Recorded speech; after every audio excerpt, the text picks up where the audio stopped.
Да, ребята, отжали у русских братів от такий апарат. Трохи він стоїть денег, наверное. Повний бойовий. Будемо надіятися, що більше він не буде стріляти по мирним людям українським. І що ці русські, сука, блядь, загарбники відхватять такої пизди, що більше їм ніколи в житті не захочеться, блядь, йти на українську землю. Тут стоїть ціла колона, блядь. Це ми неподалеку знаходимося в Баштанці.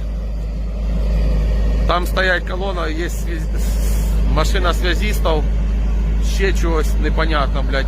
Ну це, мабуть, саме головне здобуток. Слава Україні! Смерть ворогам! Хай горять в пеклі!